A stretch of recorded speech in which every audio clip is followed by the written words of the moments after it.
यह love bye bite dog बनाए? तुमने मेरी औरत की गर्दन पर लव बाइट दिया है, इसका मतलब जानते हो तुम? विक्रम पागलों की तरह गुस्से में हंसते हुए बोला। उसकी सनक सिर पर चढ़ गई थी। इस वक्त वह गुस्से में क्लैश के साथ वो सब करने वाला था जो उसने फना के साथ करने की कोशिश की। ये सुनकर ही क्लैश की आंखों में आंसू आ जाते हैं। वह रोते हुए कुछ बोलने की कोशिश करता है। वह अपनी गर्दन ना में हिलाने लगा। वह अपना शरीर नहीं हिला पा रहा था। उसकी मौत उसकी आंखों के सामने खड़ी थी। अगर उसे पता होता कि यह लड़की विक्रम भारद्वाज से किसी भी तरीके से रिलेटेड है, तो वह इसके आसपास भी नहीं आता। आज उसने खुद के पैरों पर ही कुल्हाड़ी मार ली थी और शायद आज ही उसका आखिरी दिन है। वही क्लैश के दोस्तों के साथ भी यही सलूक हो रहा था। विक्रम क्लैश को उसके बालों से पकड़कर उठाता है और घुटनों के बल उसे बैठाता है। उसके बाद उसे घसीटते हुए वहां से बाहर ले जाने लगा। तभी क्लैश ने अपना सर झुका लिया और विक्रम के पैरों पर गिर पड़ा और अपनी तोतली जुबान में बोला, मुझे माफ कर दीजिए सर, मैं नहीं जानता था कि यह आपकी अमानत है, वरना मैं छूता भी नहीं। लेकिन तूने इसे छू लिया है। विक्रम भारद्वाज की औरत पर नजर डालने वाले की आंखें निकालने का कार्यक्रम। भारद्वाज? ऐसा बोलते हुए उसने गुस्से से क्लेश के बाल पकड़कर उसका सर ऊपर किया। आज के बाद तू किसी भी औरत को देखने के लिए तरस जाएगा। विक्रम ने स्क्रू ड्राइवर को अपने हाथ में दोबारा से उठा लिया और उसे क्लेश की आंखों में इससे पहले कि मारता फना की चीख निकल गई। आह सर! फना की चीख सुनकर विक्रम जहां पर था वहीं पर ठहर गया। उसने अपना सर घुमाकर फना की तरफ देखा। फना अभी भी उस ठंडे फर्श पर लेटी हुई थी और उसकी आंखों से झरझर आंसू बह रहे थे। विक्रम ने जल्दी से उस स्क्रू ड्राइवर को अपने पीछे छुपा लिया और अपने लंबे लंबे कदम फना की तरफ बढ़ाते हुए घुटनों के बल बैठ गया और बोला, baby doll, are you okay? Vikram ने जल्दी से फना को अपनी बाहों में उठा लिया और उसे अपने सीने से लगा लिया। फना ने अपने नन्हे नन्हे हाथों से विक्रम को कस कर पकड़ लिया और जोर जोर से रोने लगी। सर, सर, आप आ गए, गए! विक्रम फना के बालों में हाथ फेर रहा था और फना उसे पकड़कर बस चीख चीख कर रो रही थी। उसे कमरे में अब सिर्फ फना के रोने की आवाज आ रही थी और सन्नाटा हो गया था। विक्रांत ने अपने बॉस को देखा, जो उस लड़की को बच्चों की तरह पैम्पर कर रहे थे। यह देखकर विक्रांत ने क्लैश और उसके आदमियों की हालत देखी। इन लोगों को मालूम भी नहीं है कि इन लोगों ने किसको टच किया है। बॉस इन्हें जिंदा तो नहीं छोड़ेंगे, पर मरने से पहले उनकी वह हालत करेंगे कि यह इंसान होकर दोबारा जन्म नहीं लेंगे। अभी तो बॉस ने तुम लोगों के साथ कुछ किया ही नहीं, सिर्फ और सिर्फ इस लड़की की वजह से। लेकिन अब तुम्हारी जिंदगी आज सही जहन्नुम बन जाएगी। क्लेश की हालत तो पहले ही विक्रम ने बहुत ज्यादा खराब कर दी थी। उसे जीते ही जी नामर्द कर दिया था। अब शायद वह कभी बाप नहीं बन सकता। विक्रम ने उसके बाल उखाड़ दिए थे, उसके दांत निकाल दिए थे और अब वह उसकी आंखें निकालने वाला था। विक्रम ने उसके हाथ भी तोड़ दिए थे, उसके पैर भी मोड़ दिए थे, लगभग उसको अपाहिज बना दिया था। क्लैश किसी भी औरत के साथ अब कुछ भी करने लायक नहीं बचा था। पर यह तो अब भी शुरुआत थी। अब विक्रम रोज इसकी एक एक उंगली काटेगा और इसके शरीर पर रोज रोज एक जख्म देगा। विक्रम की नजर में जो आदमी एक बार आ गया, विक्रम उसे आसानी से जाने नहीं देता। अपने बॉस की हैवानियत से वाकिफ था विक्रांत। आखिर इतने वक्त से उसके साथ काम जो कर रहा था, वही अपने बॉस का सॉफ्ट कॉर्नर फना के लिए देखकर भी उसे उतनी ही ज्यादा हैरानी हो रही थी। उसके राक्षस जैसे बॉस इस लड़की की एक चीख और आंसू देखकर भागकर उसके पास आ गए। विक्रांत को भी डर लगने लगा था कि अगर उसने फना को गलती से भी कुछ कह दिया तो विक्रम उसकी भी जान ले लेगा और उसे इससे भी ज्यादा बदतर मौत देगा। वही विक्रम फना को लेकर सोफे पर आ गया। वही अब फना चुपचाप विक्रम की गोद में बैठी रो रही थी। फना बहुत ज्यादा डर गई थी और वह कांप रही थी। थोड़ी देर पहले वह किस हालत में थी और उसके साथ जो कर रहे थे, अब वह किस हालत में है, यह भी उसे नहीं देखा जा रहा था। फना की आंखों में आंसू थे। उन्हें देखकर विक्रम ने उसका चेहरा ऊपर उठाया और फिर उसके आंसू पोंछते हुए धीमे से बोला, डोंट क्राई। मैंने तुम्हें मना किया था ना कि यहाँ पर मत आना। फना ने कांपते होठों से कहा, सर। ऐसा बोलते हुए उसने क्लैश की तरह इशारा करते हुए बोलने की कोशिश की। उसने उसने मुझे मारा। ये सुनते ही क्लैश की आंखों में आंसू आ जाते हैं और वह रोते हुए फना से माफी मांगने लगा। प्लीज मुझे माफ कर दीजिए। मुझे नहीं मालूम था कि आप विक्रम भारद्वाज की विमेन हैं, वरना मैं कभी आपको आंख उठाकर देखता भी नहीं। वही विक्रांत घसीटकर क्लैश को फना के सामने घुटनों के बल ले आता है। वही विक्रांत क्लैश के दोस्तों को भी फना के सामने घुटनों के बल लेकर आया और उनकी पीठ पर अपना पैर रखते हुए उन्हें झुकने के लिए कहा। वह सब फना से माफी मांग रहे थे और उसे गिड़गिड़ा रहे थे, क्योंकि अब फना ही थी जो उन्हें बचा सकती थी। फना को उनकी हालत देखकर बहुत ज्यादा डर लग रहा था, क्योंकि विक्रम ने उन्हें अधमरा लाश जैसा कर दिया था। सबके शरीर से खून निकल रहा था, लहू लुहान हो गए थे सब। फना ने विक्रम के सीने में मुंह छुपा लिया और सिसकते हुए बोली, डर लग रहा है मुझे सर। विक्रम ने फना के फोरहेड पर किस करते हुए कहा, हम? क्या तुम इन्हें और मार खाता हुआ देखना चाहती हो? यह सुनते ही क्लेश और उसके दोस्त फना से गिड़गिड़ाने लगते हैं और माफी मांगते है। मैम, हमें माफ कर दीजिए। फना विक्रम को कसकर पकड़कर बैठी हुई थी। उसे बहुत डर लग रहा था। विक्रम ने फना से सवाल किया कि क्या वह और मार खाता हुआ देखना चाहती है इन्हें।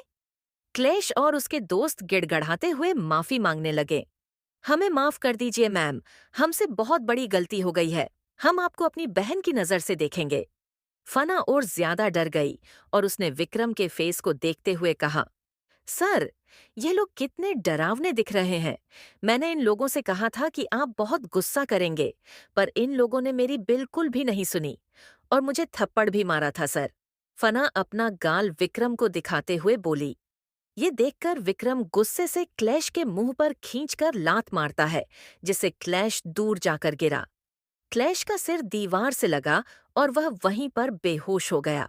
लेकिन विक्रम के आदमियों ने क्लैश को इतना मारा कि वह दोबारा से होश में आ गया और उसे घसीटकर वापस से विक्रम के कदमों में डाल दिया गया। विक्रम ने फना के चेहरे को देखा और बोला, तुम्हें माफी चाहिए ना? इस पर क्लैश और उसके दोस्त अपने हाथ जोड़ लेते हैं। विक्रम ने फना के छोटे छोटे पैरों को देखते हुए कहा, तुम्हें मेरी बेबी डॉल के पैर धोकर पीने होंगे और खबरदार, जो उसे छुआ। यह सुनकर फना विक्रम की आंखों में देखती है और धीरे से बोली, सर, लेकिन मुझे यह सब नहीं करना है। मुझे घर जाना है। मुझे बहुत ज्यादा डर लग रहा है। मुझे चक्कर भी आ रहे हैं और मैंने कुछ खाया भी नहीं है। फना के शब्दों को सुनकर विक्रम ने फना के गालों को सहलाते हुए कहा, जान, तुमने बहुत ज्यादा ड्रिंक कर ली है। सर, मैंने ड्रिंक नहीं की थी। इन लोगों ने जबरदस्ती मेरे मुंह में ड्रिंक की बोतल डाल दी और मेरे गले में भी अटक गया था। यह सुनकर विक्रम की आंखों में एक बार फिर से खून उतर आता है। वह गुस्से में क्लेश की तरफ देखता है। क्लेश की आंखों से आंसू बहने लगे। उसने फना के पैरों में गिरते हुए कहा, प्लीज मुझे माफ कर दीजिए। आप ही हैं जो मेरी जान बचा सकती हैं। आपने सही कहा था। मुझे आपकी बात माननी चाहिए थी और आप पर गंदी नजर नहीं डालनी चाहिए। फना ने विक्रम को देखते हुए कहा, सर, ये मुझे छू रहा है। इसने ही मुझसे ऐसा जबरदस्ती करने की कोशिश की थी। मेरी गर्दन पर उसने काटा भी था सर। ऐसा बोलते हुए फना विक्रम को वह बाइट का निशान दिखाने लगती है, जहां पर उसे बहुत ज्यादा दर्द हो रहा था। विक्रम ने फना के उस निशान को देखा और उसे छूते हुए क्लैश की तरफ अपनी तीखी निगाहों से देखने लगा। विक्रम ने क्लैश को देखते हुए कहा, तुम फिक्र क्यों करती हो? इसे लव बर्ड का बहुत शौक है। इसके शरीर पर इतने लव बाइट होंगे कि ये उन्हें काउंट भी नहीं कर पाएगा। क्लैश विक्रम के शब्दों में गहराई को महसूस कर सकता था कि वह किस बारे में बात कर रहा है। डॉग लव बाइट्स की बात कर रहा था विक्रम, और इसे इमेजिन करते ही क्लैश की तो शरीर से आत्मा ही निकल गई और वह वापस से बेहोश हो आया। विक्रम ने विक्रांत को कुछ इशारा किया और विक्रम के इशारे को समझते हुए विक्रांत रूम से बाहर गया। थोड़ी ही देर में वह एक आदमी को बालों से पकड़कर उसे घसीटकर अंदर लेकर आया। यह कोई और नहीं मैनेजर था। मैनेजर को विक्रम के कदमों में फेंक दिया गया। विक्रम ने उसके मुंह पर अपना जूता रखा और बोला, तेरे होते हुए लापरवाही कैसे हो गई? मेरी बेबी डॉल को तेरे ही इलाके में कोई टच कर रहा है, उसके साथ जबरदस्ती करने की कोशिश कर रहा है और तू कुछ भी नहीं करता। This is very bad. Manager ने विक्रम की तरफ डरते हुए देखा और बोला, बॉस, मुझे बिल्कुल भी खबर नहीं हुई थी, वरना मैं कभी भी इनके साथ ऐसा नहीं होने देता। तभी फना ने मैनेजर से कहा, यह झूठ बोल रहा है सर, इसने मुझे यहाँ पर खुद भेजा था। इसने बोला था कि स्पेशल गेस्ट है, तुम उनको ड्रिंक सर्व करोगी तभी मैं तुम्हें पैसे दूंगा। फना ने जिस तरीके से यह झुंझलाते हुए कहा था, इससे मैनेजर और ज्यादा डर गया। उसने फना के पैर पकड़ ली और बोला, देखिए मैम, आपको गलतफहमी हो रही है। आप यहाँ पर खुद काम करना चाहती हैं, वरना मैंने कभी आपको फोर्स किया है क्या? तभी विक्रम ने गुस्से से मैनेजर का हाथ फना के हाथ से दूर झटक दिया और चिल्लाते हुए बोला, डोंट टच माय वुमेन, और तेरे होते हुए इसे किसी और ने छूने की कोशिश की।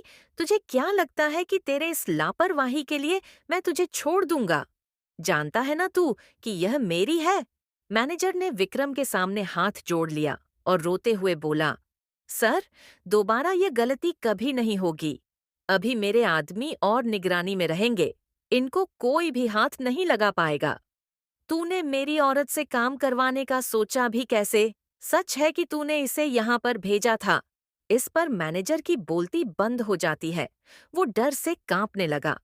विक्रम ने मैनेजर के सिर पर अपना जूता रखा और गुस्से से अपनी सिगरेट की कश भरते हुए उस सिगरेट को मैनेजर की गर्दन पर रख दिया, जिससे मैनेजर जोरों से चिल्लाने लगा। मैनेजर को ऐसे दर्द से तड़पता हुआ देखकर फना विक्रम के सीने में छुप जाती है। वह धीरे से बोली, सर, ये कितनी जोर से चिल्ला रहा है? विक्रम ने मैनेजर को गुस्से से देखते हुए कहा, अगर तेरे मुंह से अब एक भी चीख निकली तो तेरी जीभ काट दी जाएगी। मैनेजर को बहुत दर्द हो रहा था, लेकिन फिर भी वह अपने मुंह से आवाज नहीं निकालता। मैनेजर की आंखों में आंसू आ गए थे। विक्रम ने उसके एक पैर पर अपना हाथ रखा और दूसरे हाथ से फना के सिर को सहलाते हुए कहा, बेबी डॉल, अगर ये तुम्हारे साथ जरा भी बदतमीजी करता है तो तुम मुझे तुरंत आकर बताओगी। ये तुम्हें कितने पैसे देता है यहाँ पर काम करने के? विक्रम के सवाल पर फना अपनी फिंगर पर काउंटिंग करने लगी और फिर थोड़ी देर में बोली, सर, ये मुझे यहाँ पर काम करने के 1200 रुपये, 12,000 रुपये देता है। यह सुनकर विक्रम की आंखें छोटी हो गईं और उसने गुस्से से मैनेजर के बालों को पकड़ लिया और उसके एक एक बाल को उखाड़ते हुए बोला, तू सिर्फ 12,000 रुपये देता है मेरी बेबी डॉल को, और उन पैसों को देने के लिए भी तूने उसे यहाँ पर ड्रिंक सर्व करने के लिए भेजा। प्राइवेट गेस्ट को अपने, क्या तुझे नहीं मालूम कि यह मेरी है और मुझे इस पर किसी की नजर तक बर्दाश्त नहीं है? इस पर मैनेजर ने अपने दर्द को कंट्रोल करते हुए कहा, सर, मुझे माफ कर दीजिए, आज के बाद यह गलती कभी नहीं होगी। तू उस गलती को करने लायक जिंदा बचेगा, तब ना यह गलती करेगा। यह सुनकर मैनेजर की रूह कांप जाती है। विक्रम अभी भी उसके एक एक बाल उखाड़ रहा था और मैनेजर के सिर से खून निकलने लगा। उसके स्कैल्प से खून बहकर उसके सिर पर आ रहा था। फना कसकर अपनी आंखें बंद कर लेती है और विक्रम से धीरे से बोली, सर, मुझे भूख लगी है, घर जाना है। विक्रम ने फना को देखते हुए कहा, क्या तुम मुझसे कुछ कहना चाहोगी? सर, उसने अभी तक मेरे पैसे नहीं दिए। मैंने यहाँ पर प्रॉपर काम किया है सर, ये मेरे पैसे क्यों नहीं दे रहा है मुझको? ये सुनकर विक्रम के होठों पर स्माइल आ जाती है। यह लड़की वाकई में बहुत बुद्धू और मासूम है। वही विक्रम ने विक्रांत की तरफ इशारा किया और अपने सामने से सारी गंदगी को हटाने के लिए कहा, इन सब की अच्छे से खातिरदारी करो, इन्हें ऐसे मत जाने देना।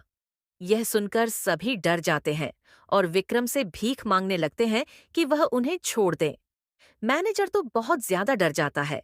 शायद उसने अपनी जिंदगी की सबसे बड़ी गलती कर दी। उसने अपने ही पैरों पर कुल्हाड़ी मार दी। उसके बाद विक्रांत मैनेजर और क्लेश और उसके सारे दोस्तों को वहां से लेकर चला जाता है। अब उस कमरे में विक्रम और फना थे। फना के फेस को देखते हुए विक्रम ने उसे जोर से हक किया और सकून से अपनी आंखें बंद कर ली। विक्रम ने कस कर फना को हक किया हुआ था और फना ने भी उतनी टाइटली विक्रम को पकड़ा हुआ था। फना ने सिसकते हुए कहा, सर, अगर आप थोड़े से और लेट हो जाते तो ये मेरे साथ बहुत बुरा करते। आपको पता है इन्होंने ना मुझे बहुत परेशान किया, और जब मैंने इन्हें मना किया तो उन्होंने मेरे साथ बदतमीजी की और उसके बाद मुझे यहाँ वहाँ पर टच भी किया। फना ने अपने पैरों के बीच में इशारा करते हुए कहा, सर, यहाँ पर भी उन्होंने टच किया था। उसके बाद वह अपनी चेस्ट की तरफ इशारा करते हुए कहा, सर, यहाँ पर भी किया। मुझे बहुत गंदा लगा। ये सुनकर विक्रम का खून अंदर ही अंदर खोल रहा था। वह फना के चेहरे को अपनी तरफ करते हुए धीरे से बोला, तुमने मुझे उसे वक्त कांटेक्ट क्यों नहीं किया? अगर मुझे जरा भी लेट हो जाता तो जानती हो ना, तुम आज किस हालत में होती मेरे सामने। तुम जिंदा भी नहीं होती। फना की रूह कांप जाती है। वह विक्रम से रोते हुए बोली, सर, मैं आपको कांटेक्ट करने वाली थी। इन लोगों ने मेरा फोन भी तोड़ दिया। वही विक्रम फना के चेहरे को बस देखे जा रहा था। विक्रम ने फील किया कि फना बोलते हुए कितनी प्यारी लगती है। अगर विक्रम ने सही वक्त पर अपना फोन ऑन नहीं किया होता और फना की लोकेशन ट्रैक नहीं की होती तो वह कभी भी उसे नहीं बचा पाता। आज वह शायद उसे खो देता। विक्रम जैसे ही अपनी मीटिंग से फ्री हुआ था, उसमें सबसे पहले फना को कॉल करना चाहा, लेकिन फना का कॉल नहीं लग रहा था। तब विक्रम ने फना की लोकेशन ट्रैक की। तब उसे पता चला कि वह बाहर आई हुई है, लेकिन थोड़ी देर बाद डेड सिग्नल आने लगा था लोकेशन पर, जिससे विक्रम को पता चल गया था कि वह किसी बड़ी प्रॉब्लम में फंस गई है। रास्ते में इतना ट्रैफिक था कि विक्रम अपनी कार से गुस्से में बाहर आ गया था और पैदल चलने लगा था ताकि वह जल्द से जल्द इस तक पहुंच सके। विक्रम को नहीं मालूम था कि यह कैसी शंका है, यह किस तरीके का जुनून और पागलपन है, लेकिन वह बस उसके पास पहुंचाना चाहता था और उसे देखकर सुकून मिल जाता है उसे। विक्रम ने फना को अपनी बाहों में उठा लिया और फिर वह उसे लेकर कमरे से बाहर आया। पूरा बार खाली हो गया था विक्रम की दहशत से। फना टुकुर टुकुर सबको देखती है, लेकिन उसे वहां कोई भी दिखाई नहीं देता। विक्रम बार से बाहर आया और उसकी वहां पर कार खड़ी थी। एक नहीं, तीन नहीं, चार नहीं, पूरी 10। विक्रम फना को लेकर कार में बैठ गया और उसने फना को पानी दिया। फना ने एक ही सांस में सारा पानी पी लिया। थोड़ी ही देर में वह उसे लेकर अपने महल पहुंच गया था। विक्रम फना को लेकर कमरे में गया और सबसे पहले वह उसे लेकर जाता है शावर के नीचे। बाथटब में उसने गर्म पानी भरा और फना को उसके अंदर धीरे से लेटा दिया। विक्रम को बिल्कुल बर्दाश्त नहीं था कि फना को किसी और ने छुआ है। वह उसके ऊपर से सारी गंदी छुअन को मिटाना चाहता था, इसलिए विक्रम खुद भी पानी में आ जाता है। वह फना के शरीर को धीरे धीरे कर कर साफ करने लगता है। फना ने जहां जहां कहा था कि उसे छुआ है उन लोगों ने, विक्रम उन जगहों पर खुद अपने हाथों से साफ करता है और किस करता है, ताकि फना के बदन से सिर्फ उसकी खुशबू आए। फना विक्रम को देखती है, लेकिन कुछ बोलती नहीं है। उन लोगों ने जहां पर फना को पकड़ा था, वहां पर सूजन भी आ गई। विक्रम फना के सारे कपड़े रिमूव कर देता है। उसके बाद वह उसके शरीर पर अपने हाथ को फिराते हुए बोला, जब उसने तुम्हें टच किया तो तुम्हें कैसा फील हुआ? बहुत गंदा। मुझे ऐसा लगा जैसे मैं किसी कीचड़ में गिर गई हूं। फना के मुंह से यह सुनकर विक्रम के होठों के कोने मुड़ जाते हैं। फना ने विक्रम के हाथ को पड़क लिया। विक्रम ने गुस्से से उसे देखा। फना ने धीरे से कहा, सर, आप बहुत ज्यादा रब कर रहे हो उसे पर। मुझे हर्ट हो रहा है, थोड़ी थोड़ी जलन भी हो रही है।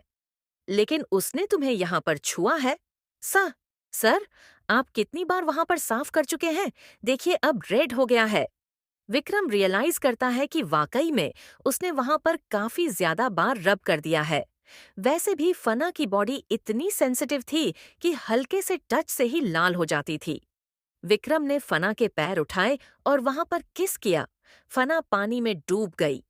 सर, ये आप क्या कर रहे हैं? मेरे को और ज्यादा प्रॉब्लम होगी। विक्रम ने फना के बदन पर किस किया और बोला, अब तुम्हारे इस शरीर से मेरी खुशबू आएगी। फना ने विक्रम के शोल्डर को पकड़ लिया और उसके बाद उसके ऐप को छूते हुए बोली, सर, इतने सख्त क्यों है? विक्रम ने फना के चेहरे को देखा तो फना ने डरते हुए अपना हाथ पीछे कर लिया।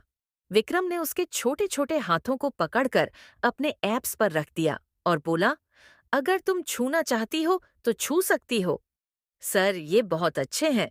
इनको बनाने के लिए मेहनत करनी पड़ती है, कड़ी मेहनत। कैसी मेहनत सर? जो हम बेड पर करते हैं वह मेहनत एक्सरसाइज करनी पड़ती है। तुम डेली करोगी तो तुम्हारे भी हो जाएंगे। सच्ची सर? फना अपने पेट को छूती है और बोली, लेकिन सर, मैं अभी तो एक्सरसाइज कर रही हूँ, मेरे तो नहीं हुई अभी तक। फना की बेवकूफी को देखकर विक्रम ने अपना फेस दूसरी तरफ किया और उसके होठों की कोने एक बार फिर से मुड़ गए। जब तुम और ज्यादा मेहनत करोगी तो तुम्हारे भी हो जाएंगे। फना ने अपनी बड़ी बड़ी आंखों को छोटा छोटा करते हुए कहा, सर, आप फिर मुझे वहां टच कर रहे हैं। ऐसा मत करिए, मुझे अनकंफर्टेबल फील हो रहा है। क्यों? ऐसा तो है नहीं कि मैं तुम्हें फर्स्ट टाइम यहाँ पर टच कर रहा हूँ। सर, मुझे नींद आ रही है, भूख भी लगी है। जरेनिया को मिलेगा क्या कुछ? विक्रम ने फना के चेहरे को देखते हुए कहा, डार्क चॉकलेट खाओगी? फना ने विक्रम के एब्स के नीचे देखा और फिर अपना सर ना में हिलाते हुए बोली, मुझे ये नहीं खाना, मुझे खाना खाना है, प्लीज सर। फना विक्रम के ऊपर चढ़ गई और उसके गाल पर किस करते हुए बोली, सर, थैंक यू, आपने मुझे बचाया। एक पल के लिए तो विक्रम की धड़कनें रुक गई। फना और विक्रम बाथरूम में थे और बाटब में थे। तभी फना विक्रम के गाल पर किस करते हुए उसे थैंक यू बोलती है, उसे बचाने के लिए। इस एहसास से विक्रम की धड़कन रुक जाती है। फना विक्रम की चेस्ट पर अपना छोटा सा हाथ रख देती है और धीरे से बोली, सर, अगर आप सही वक्त पर नहीं आते तो आज मैं जिंदा भी नहीं होती। मैं बहुत डर गई थी सर, आपको पता है वह मुझे नोच भी रहा था। थोड़ी देर के बाद विक्रम सर नीचे कर फना को देखता है, जो चुपचाप उसे हक कर कर बैठी हुई थी। विक्रम ने अपने गाल को छुआ। वह फना को किस करता है, उसके साथ फिजिकल भी होता है, लेकिन इस किस से उसकी धड़कनें क्यों रुक गईं? विक्रम फना को लेकर बाथरूम से बाहर आया। वह उससे छिपकली की तरह चिपकी हुई थी। विक्रम ने फना को व्हाइट टॉवल से ढक दिया और फिर उसे धीरे से बेड पर लेटा दिया। विक्रम फना के बालों को पोंछता है। उसके बाद उसके शरीर पर ऑइंटमेंट लगने लगा। फना को काफी दर्द हो रहा था। विक्रम उसकी गर्दन पर ऑइंटमेंट लगाते हुए देख रहा था। वहीं फना दर्द से कराहते हुए बोली, सर, धीरे करिए। इस पर विक्रम ने नॉटी स्माइल के साथ कहा, अभी तो मैंने तुम्हारे साथ कुछ किया ही नहीं और तुम्हें अभी से पेन रहा है। फना शर्मा जाती है और वो विक्रम से दोबारा कुछ भी नहीं बोलती। विक्रम फना के लिए इंटरकॉम पर खाना ऑर्डर कर देता है। विक्रम ने फना की पूरी बॉडी पर दवा लगा दी थी। फना को अब नींद आ रही थी। उसने सिर नीचे करते हुए कहा, गुड नाइट सर। खाना नहीं खाओगे तुम? सर, मुझे बहुत नींद आ रही है, मेरी आंखें भी नहीं खुल रही, आप देख सकते हैं। थोड़ा सा खाना होगा तुम्हें, वरना तुम्हारा पेट दर्द होगा। अभी तो बहुत भूख लगी थी। तभी कमरे का दरवाजा नॉक हुआ। विक्रम बेड से उठा और उसने खाने की ट्रॉली अंदर ले ली और उसके बाद वहां से नौकर चला गया। विक्रम ने खाना प्लेट में सर्व किया। विक्रम प्लेट बेड पर ही ले आया और उसके बाद उसने फना को अपने पास खींच लिया, जो बेड पर चुपचाप लेट गई थी। विक्रम ने फना को अपने हाथों से खाना खिलाया। अपने छोटे छोटे मुंह को चलाते हुए खाना चबाने लगी।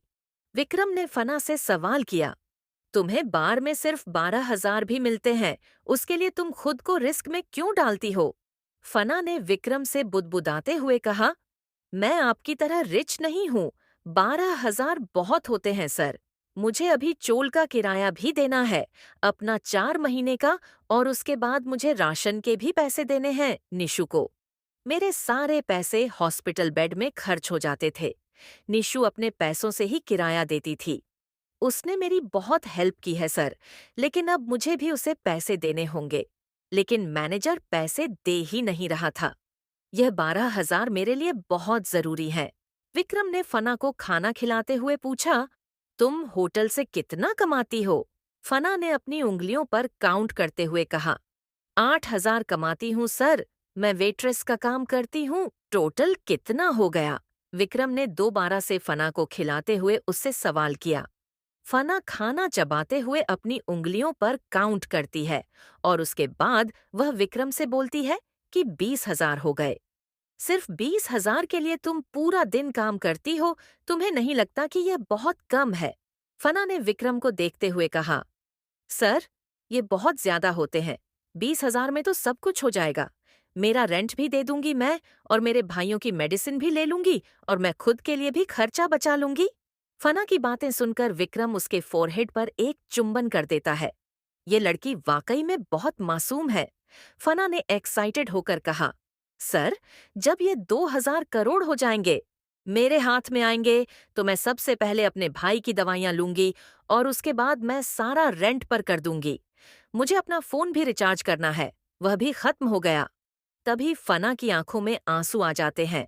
फना की आंखों में आंसू देखकर विक्रम ने उसे सवाल किया, तुम रो क्यों रही हो? सर, उन लोगों ने मेरा फोन तोड़ दिया। मेरे पास वह एक ही फोन था जो मैंने सेकंड हैंड लिया था। 2,000 रुपए में अब मैं सबसे कांटेक्ट कैसे करूंगी? फना की आंखों में मोटे मोटे आंसू आ जाते हैं। विक्रम को फना का फोन याद आ जाता है। फना का फोन बहुत ही पुराना छोटा सा था। इसकी टच स्क्रीन भी टूट गई थी, लेकिन फिर भी यह लड़की उसे फोन को घिसते हुए चला रही थी। विक्रम ने फना के आंसू पोंछते हुए कहा, फिकर मत करो, तुम्हें फोन मिल जाएगा। सर, मुझे आपसे फोन नहीं चाहिए, वरना मुझे आपको और भी पैसे वापस करने पड़ेंगे। विक्रम ने दांत पीसते हुए फना को गुस्से से देखा। फना अपना सर नीचे करते हुए धीरे से बोली, सॉरी, सर, मेरा वह मतलब नहीं था। क्या मतलब था तुम्हारा? विक्रम ने तेज आवाज में पूछा तो वह कांप जाती है। फिर वो बुदबुदाई, मुझे डर लग रहा है सर आपसे। गुस्सा मत होइए, मेरा वह मतलब नहीं था। मैं तो बस नहीं चाहती थी कि आप मुझ पर पैसा खर्च करें। विक्रम ने जबरदस्ती फना के मुंह में खाना ठूंस दिया, जिससे उसको खांसी आने लगी। तभी विक्रम को रियलाइज हुआ कि यह उसने क्या कर दिया। उसने जल्दी से फना को पानी पिलाया। उसकी आंखें लाल हो गई थीं और उसमें मोटे मोटे आंसू आ गए थे, जो उसकी गाल पर भी लुढ़क गए। फना ने अपने कांपते होठों से कहा, सॉरी सर। विक्रम ने फना की पीठ सहलाते हुए कहा, तुम मुझे गुस्सा क्यों दिलाती हो?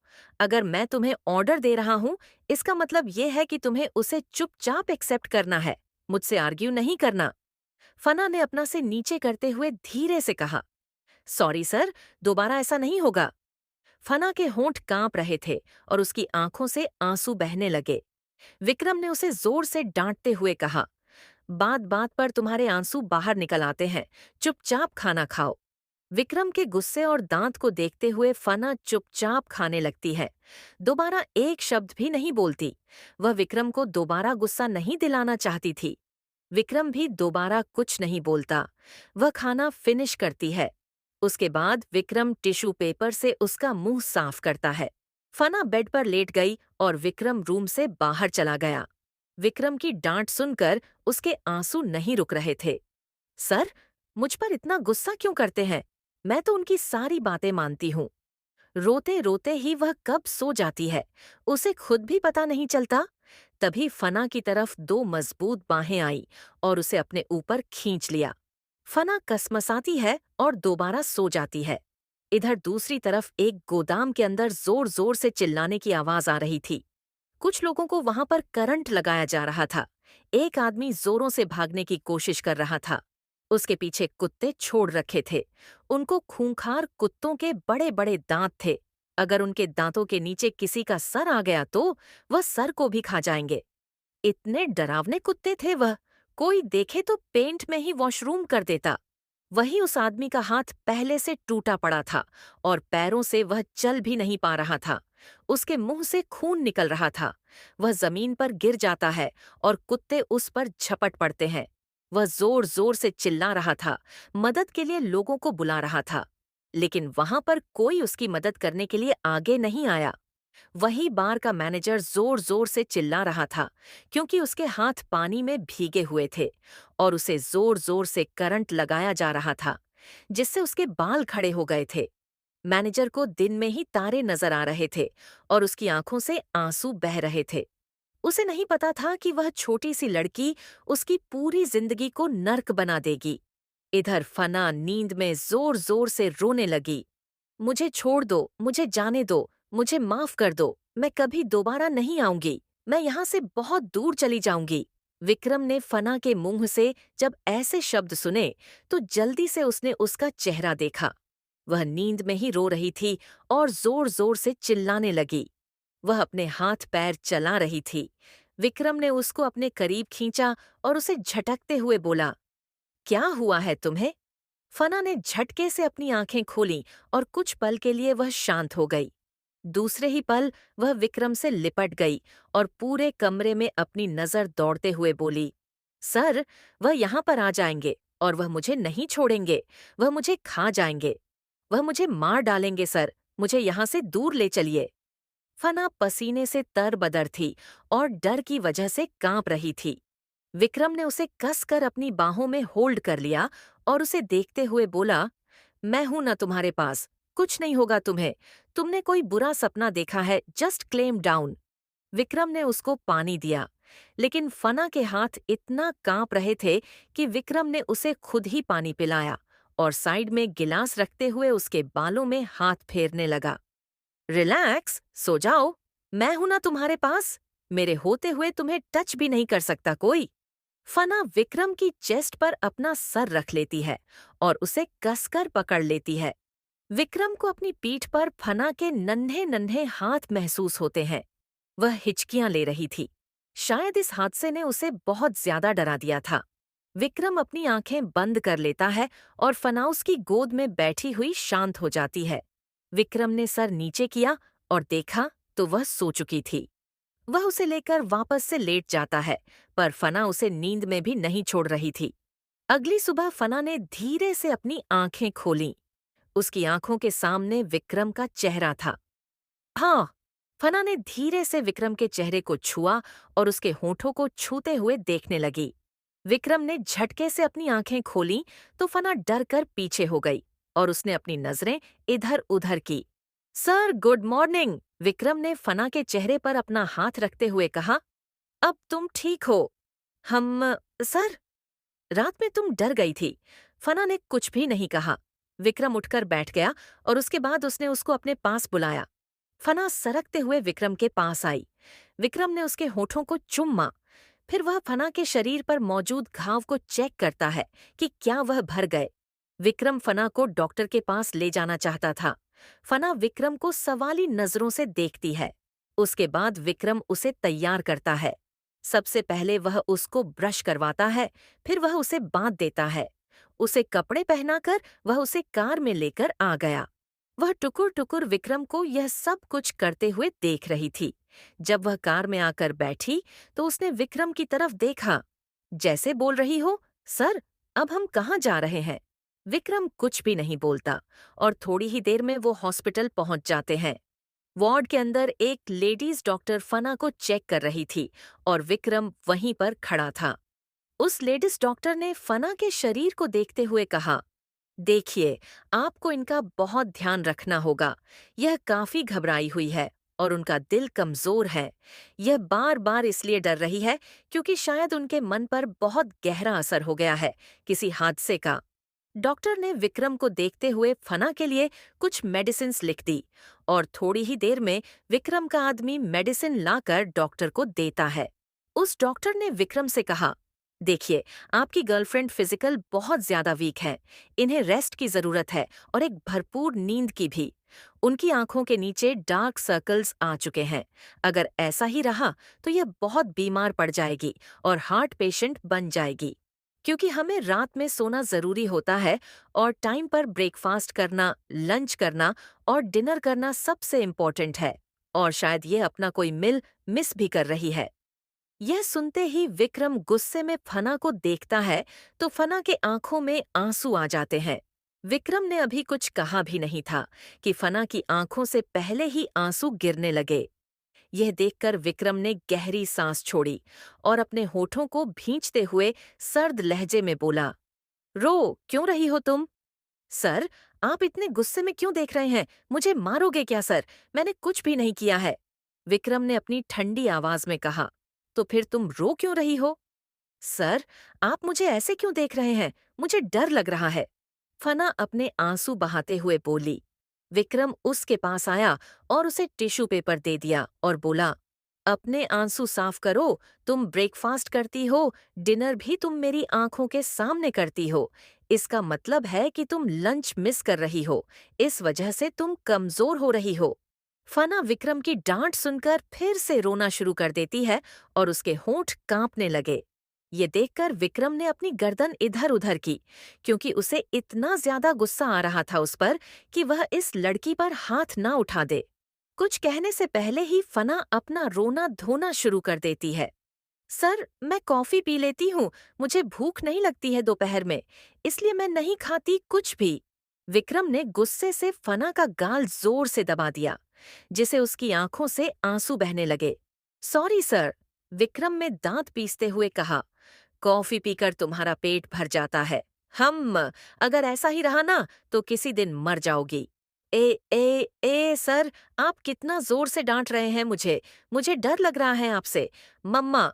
विक्रम ने फना की आंखों में देखा, जिसकी आंखों से मोटे मोटे आंसू बाहर गिर रहे थे, जैसे कि विक्रम ने कौन सा जुल्म कर दिया। और इस पर विक्रम की ऊंची आवाज सुनकर ही फना के रोंगटे खड़े हो जाते थे और आंखों से आंसू टपकने लगते थे। विक्रम ने गुस्से में फना को देखा और उसकी गर्दन पकड़ ली। आह! सर! विक्रम ने गुस्से में आकर फना की गर्दन पकड़ ली। आह सर! विक्रम ने गुस्से से फना को उठा लिया। नीचे कोई सपोर्ट नहीं था, इसलिए फना की आंखें बड़ी बड़ी हो गईं। डॉक्टर जल्दी से आगे बढ़ी, तभी विक्रम ने उसे गुस्से से देखते हुए कहा, डॉन्टी! विक्रम ने गुस्से से फना के फेस को अपने करीब किया और उस पर जोर से चिल्लाते हुए बोला, अपना ये ड्रामा बंद करो।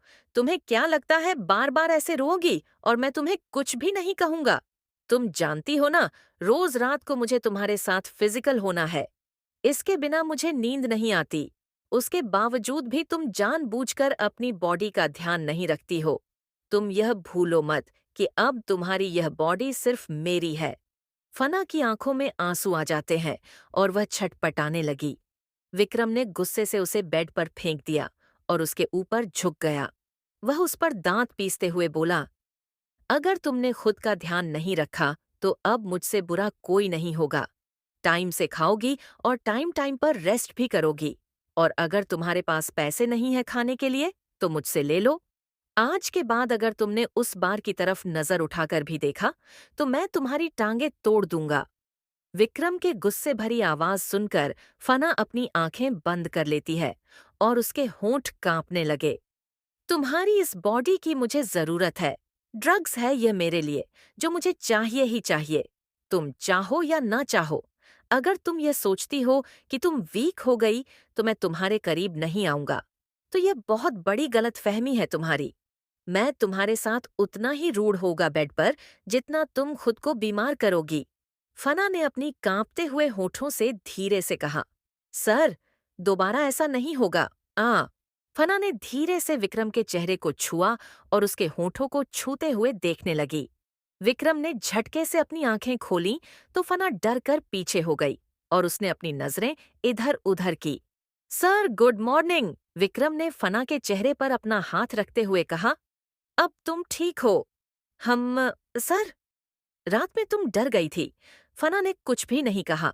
विक्रम उठकर बैठ गया और उसके बाद उसने उसको अपने पास बुलाया। फना सरकते हुए विक्रम के पास आई। विक्रम ने उसके होठों को चूमा। फिर वह फना के शरीर पर मौजूद घाव को चेक करता है कि क्या वह भर गए। विक्रम फना को डॉक्टर के पास ले जाना चाहता था। फना विक्रम को सवाली नजरों से देखती है। उसके बाद विक्रम उसे तैयार करता है। सबसे पहले वह उसको ब्रश करवाता है, फिर वह उसे बांध देता है। उसे कपड़े पहनाकर वह उसे कार में लेकर आ गया। वह टुकुर टुकुर विक्रम को यह सब कुछ करते हुए देख रही थी। जब वह कार में आकर बैठी तो उसने विक्रम की तरफ देखा, जैसे बोल रही हो, सर, अब हम कहाँ जा रहे हैं? विक्रम कुछ भी नहीं बोलता और थोड़ी ही देर में वो हॉस्पिटल पहुंच जाते हैं। वार्ड के अंदर एक लेडीज डॉक्टर फना को चेक कर रही थी और विक्रम वहीं पर खड़ा था। उस लेडीज डॉक्टर ने फना के शरीर को देखते हुए कहा, देखिए, आपको इनका बहुत ध्यान रखना होगा। यह काफी घबराई हुई है और उनका दिल कमजोर है। यह बार बार इसलिए डर रही है क्योंकि शायद उनके मन पर बहुत गहरा असर हो गया है किसी हादसे का। डॉक्टर ने विक्रम को देखते हुए फना के लिए कुछ मेडिसिन्स लिख दी और थोड़ी ही देर में विक्रम का आदमी मेडिसिन लाकर डॉक्टर को देता है। उस डॉक्टर ने विक्रम से कहा, देखिए, आपकी गर्लफ्रेंड फिजिकल बहुत ज्यादा वीक है। इन्हें रेस्ट की जरूरत है और एक भरपूर नींद की भी। उनकी आंखों के नीचे डार्क सर्कल्स आ चुके हैं। अगर ऐसा ही रहा तो यह बहुत बीमार पड़ जाएगी और हार्ट पेशेंट बन जाएगी। क्योंकि हमें रात में सोना जरूरी होता है और टाइम पर ब्रेकफास्ट करना, लंच करना और डिनर करना सबसे इम्पोर्टेंट है। और शायद ये अपना कोई मिल मिस भी कर रही है। यह सुनते ही विक्रम गुस्से में फना को देखता है तो फना के आंखों में आंसू आ जाते हैं। विक्रम ने अभी कुछ कहा भी नहीं था कि फना की आंखों से पहले ही आंसू गिरने लगे। यह देखकर विक्रम ने गहरी सांस छोड़ी और अपने होठों को भींचते हुए सर्द लहजे में बोला, रो क्यों रही हो तुम? सर, आप इतने गुस्से में क्यों देख रहे हैं? मुझे मारोगे क्या सर? मैंने कुछ भी नहीं किया है। विक्रम ने अपनी ठंडी आवाज में कहा। तो फिर तुम रो क्यों रही हो? सर, आप मुझे ऐसे क्यों देख रहे हैं? मुझे डर लग रहा है। फना अपने आंसू बहाते हुए बोली। विक्रम उसके पास आया और उसे टिश्यू पेपर दे दिया और बोला, अपने आंसू साफ करो। तुम ब्रेकफास्ट करती हो, डिनर भी तुम मेरी आंखों के सामने करती हो। इसका मतलब है कि तुम लंच मिस कर रही हो। इस वजह से तुम कमजोर हो रही हो। फना विक्रम की डांट सुनकर फिर से रोना शुरू कर देती है और उसके होंठ कांपने लगे। ये देखकर विक्रम ने अपनी गर्दन इधर उधर की, क्योंकि उसे इतना ज्यादा गुस्सा आ रहा था उस पर कि वह इस लड़की पर हाथ ना उठा दे। कुछ कहने से पहले ही फना अपना रोना धोना शुरू कर देती है। सर, मैं कॉफी पी लेती हूँ। मुझे भूख नहीं लगती है दोपहर में, इसलिए मैं नहीं खाती कुछ भी। विक्रम ने गुस्से से फना का गाल जोर से दबा दिया, जिसे उसकी आंखों से आंसू बहने लगे। सॉरी सर, विक्रम ने दांत पीसते हुए कहा। कॉफी पीकर तुम्हारा पेट भर जाता है। हम अगर ऐसा ही रहा ना तो किसी दिन मर जाओगी। सर, आप कितना जोर से डांट रहे हैं मुझे। मुझे डर लग रहा है आपसे। मम्मा। विक्रम ने फना की आंखों में देखा, जिसकी आंखों से मोटे मोटे आंसू बाहर गिर रहे थे, जैसे कि विक्रम ने कौन सा जुल्म कर दिया और इस पर। विक्रम की ऊंची आवाज सुनकर ही फना के रोंगटे खड़े हो जाते थे और आंखों से आंसू टपकने लगते थे। विक्रम ने गुस्से में फना को देखा और उसकी गर्दन पकड़ ली। आह सर! विक्रम ने गुस्से में आकर फना की गर्दन पकड़ ली। आह सर! विक्रम ने गुस्से से फना को उठा लिया। नीचे कोई सपोर्ट नहीं था, इसलिए फना की आंखें बड़ी बड़ी हो गईं। डॉक्टर जल्दी से आगे बढ़ी, तभी विक्रम ने उसे गुस्से से देखते हुए कहा, डॉन्टी! विक्रम ने गुस्से से फना के फेस को अपने करीब किया और उस पर जोर से चिल्लाते हुए बोला, अपना ये ड्रामा बंद करो। तुम्हें क्या लगता है बार बार ऐसे रोओगी और मैं तुम्हें कुछ भी नहीं कहूंगा? तुम जानती हो ना, रोज रात को मुझे तुम्हारे साथ फिजिकल होना है। इसके बिना मुझे नींद नहीं आती।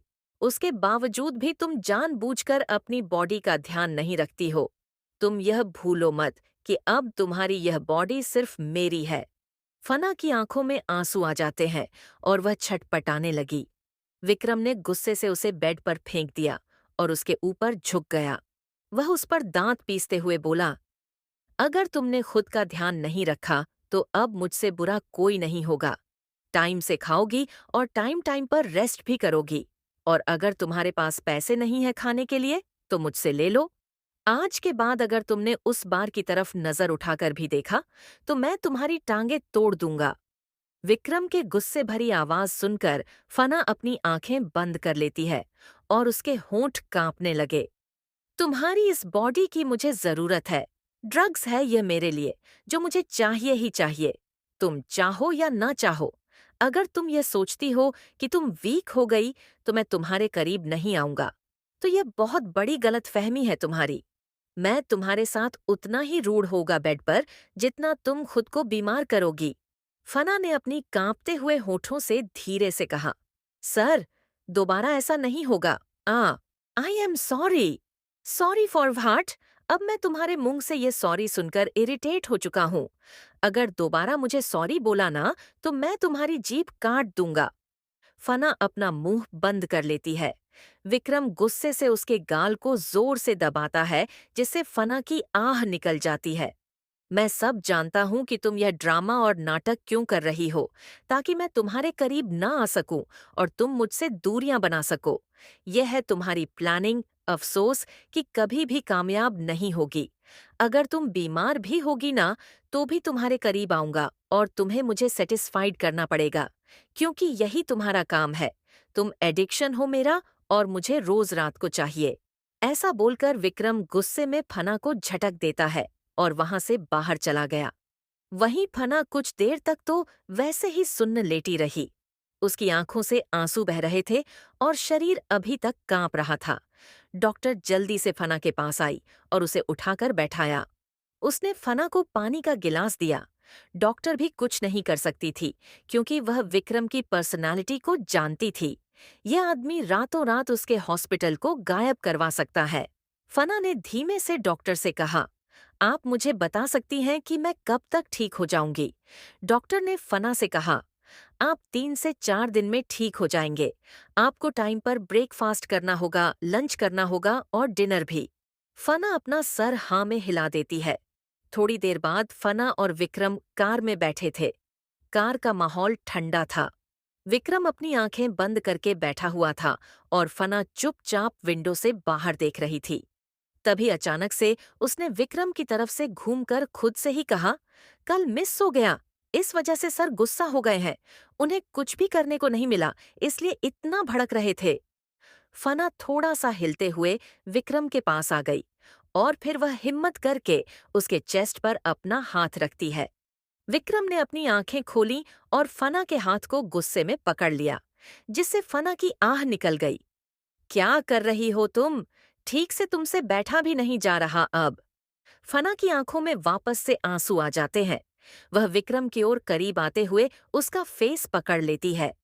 सर, आप इतना गुस्सा क्यों हो रहे हैं? सिर्फ कल का दिन ही तो मिस हुआ है। अगर आप चाहे तो अभी भी कर सकते हैं। फना विक्रम के होठों के करीब झुक जाती है और उसे चूम लेती है। ड्राइवर ने पहले ही पार्टीशन लगा दिया था। फना अपनी ड्रेस को ओपन करने लगी। सर, आप अभी कर लें, आपका गुस्सा शांत हो जाएगा। फिक्र मत करिए, अब मैं अपना ध्यान रखूंगी। इस वजह से आपको प्रॉब्लम नहीं होगी। विक्रम फना के शब्दों को सुनता है और गुस्से में अपने होंठ भींच लेता है। फना अपनी शर्ट के सारे बटन खोल देती है और उसके बाद वह अपनी इनर को रिमूव करने लगी। तभी विक्रम की नजर फना की गर्दन पर मौजूद निशान पर गई, जिसे देखकर उसने फना को साइड कर दिया और बोला, चुपचाप बैठी रहो, क्वाइट। फना अपना फेस दूसरी तरफ करती है। उसकी आंखों में वापस आंसू आ जाते हैं। अब उसे डर लग रहा था कि कहीं विक्रम उसे भगा न दे, वरना वो कहाँ जाएगी और उसका क्या होगा। विक्रम ने कॉन्ट्रैक्ट कैंसिल कर दिया तो? फना ने हिम्मत करके विक्रम की तरफ देखा और फिर उसके हाथ पर अपना हाथ रखते हुए धीरे से बोली, सर, सुनिए। विक्रम ने जैसे ही कर घूमकर फना की तरफ देखा, फना के रोंगटे खड़े हो गए। उसने विक्रम के हाथ से अपना हाथ दूर कर लिया। बोलो, विक्रम ने रूडली कहा। सर, सुनिए, कहीं आपको ऐसा तो नहीं लग रहा कि उन आदमियों ने मुझे छुआ है? इस वजह से मैं गंदी हो गई हूं, इसलिए आप मेरे करीब नहीं आ रहे हैं। विक्रम ने फना के सफेद पड़े चेहरे को देखा और उसके बालों को पकड़कर उसे अपने पास किया। उसके होठों के खिलाफ बोला, क्या हुआ है तुम्हें? शांत होकर क्यों नहीं बैठ रही और इतना घबरा क्यों रही हो? तुम्हें दिखाई नहीं दे रहा कि तुम कितनी कमजोर हो और तुम्हें अब भी फिजिकल होना है? नहीं सर, मैं जानती हूँ कल रात आप फिजिकल नहीं हुए। इसकी वजह से आप इतना गुस्सा हो रहे हैं ना। सिर्फ कल का ही दिन मिस हुआ था। आप चाहे तो आज अब भी कर लीजिए। विक्रम ने तिरछा मुस्कुराते हुए कहा, तुम मुझे टॉलरेट कर पाओगी? विक्रम फना की शर्ट के बटन बंद करते हुए बोला, अभी मेरा मूड नहीं है तुम्हारे साथ कुछ करने का। डॉक्टर ने तुम्हें जो मेडिसिन दी थी, तुम टाइम से लो। विक्रम अब अपनी नॉर्मल टोन में बोलता है तो फना अपना सर हाँ में हिला देती है। फना विक्रम को देखते हुए अपने गाल पर फिंगर रखती है, जिससे विक्रम की आंखें छोटी हो जाती है। विक्रम फना को अपनी गोद में खींच लेता है। फना विक्रम की कमर पर अपने पैरों को टाइट करती है। विक्रम फना के गाल अपनी तरफ करता है और उसे पर बाइट करने लगा। तुम नहीं मानोगी। फना के फेस पर शाई स्माइल आ गई। फना ने विक्रम की शर्ट की बटन के साथ खेलते हुए धीरे से कहा, सर, आप गुस्सा मत होया कीजिए, मुझे डर लगता है आपके गुस्से से। विक्रम ने फना की कमर को सहलाते हुए कहा, फिर तुम ऐसी हरकतें क्यों करती हो? फना इस पर कुछ भी नहीं बोलती। विक्रम एक बार फिर से फना के चिक्स पर बाइट करता है। आहा! विक्रम ने फना के होठों को टच किया और उसके बाद अपने होंठ फना के होठों से मिलाकर उसे किस करने लगा। फना भी उसका पूरा साथ दे रही थी। वह दोनों एक दूसरे के होठों को शक कर रहे थे। विक्रम ने फना को सामने किया और फना के बालों में अपने हाथ फेरकर उसके बाल बिगाड़ दिए।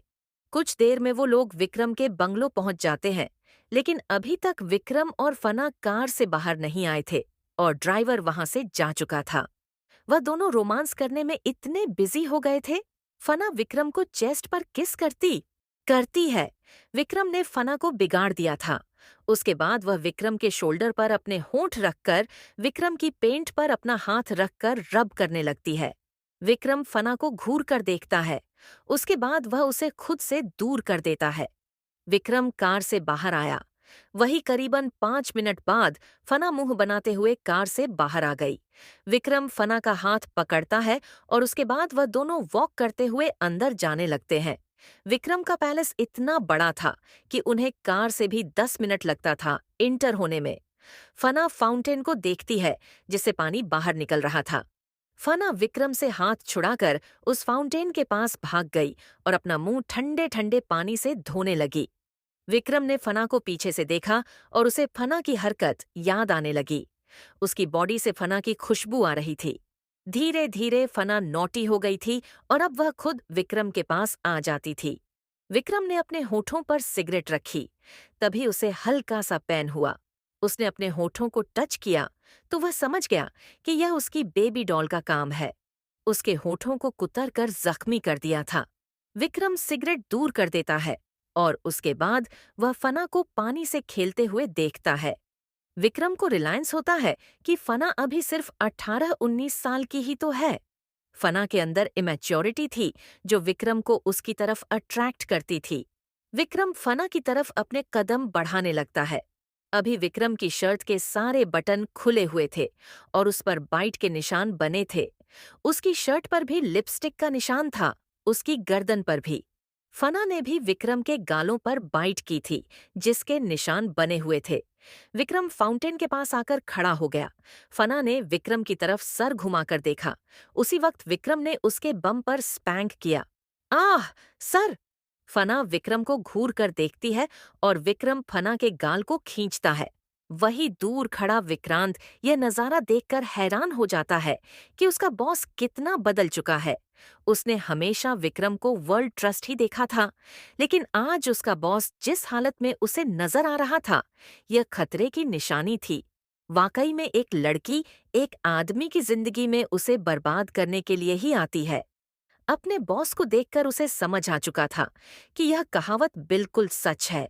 यह लड़की उसके वर्ल्ड ट्रस्ट और डिसिप्लिन बॉस को बिगाड़ रही है। विक्रम ने फना के बालों को ठीक करते हुए अपनी मुट्ठी में भर लिया और उससे बोला, चॉकलेट खानी है तुम्हें? फना शर्मा जाती है और वह अपना सर ना में हिलाते हुए बोली, ना। विक्रम अपनी सिगरेट पीता है। फना विक्रम से सवाल करती है, आपके इतने बड़े घर में और कौन कौन रहता है सर? फना इस घर में हमेशा रात में आया करती थी। उसे नहीं मालूम था कि यह कैसा दिखता है, क्योंकि उसने ठीक से कभी गौर ही नहीं किया। पर यह तो एक ड्रीम हाउस जैसा है महल, हर तरफ नौकर है, इतनी सारी गाड़ियां हैं। फना को लगा कि शायद विक्रम कोई अरबपति है। विक्रम ने फना को एक नजर देखते हुए कहा, कौन कौन रहता है से क्या मतलब है तुम्हारा इस घर में? मैं रहता हूँ, मेरे आदमी रहते हैं और तुम रहती हो, नौकर। सर, मैं आपकी फैमिली के बारे में बात कर रही थी। आपकी फैमिली कहाँ है? यह सुनते ही विक्रम की आंखें गुस्से से लाल हो गई। उसने फना पर चिल्लाते हुए कहा, जस्ट शट अप, आज बोल दिया। लेकिन आज के बाद अगर तुमने मुझसे ऐसा कोई बेहुदा सवाल किया तो मैं तुम्हारी जान ले लूंगा। फना डर जाती है और अपना सर नीचे झुका लेती है। पर वह सॉरी नहीं बोलती, क्योंकि विक्रम ने उसे सॉरी बोलने के लिए मना किया था। विक्रम फना के कान पकड़ता है और अपने करीब करते हुए उसके होठों से अपने होठ मिला देता है, और सिगरेट का सारा धुआं फना के मुंह में इंटर हो गया, जिससे वह खांसने लगी। फना मन में खुद से ही बोली, ना जाने सर को यह करके क्या मिलता है। फना यह सोच रही थी कि इतना बड़ा घर है, लेकिन उनकी फैमिली इनके साथ क्यों नहीं रहती है? क्या यह भी मेरी तरह बिना पेरेंट्स के ही बड़े हुए हैं? फना के मन में जो भी सवाल थे वह एक साइड कर देती है, क्योंकि विक्रम से पूछने की हिम्मत नहीं थी।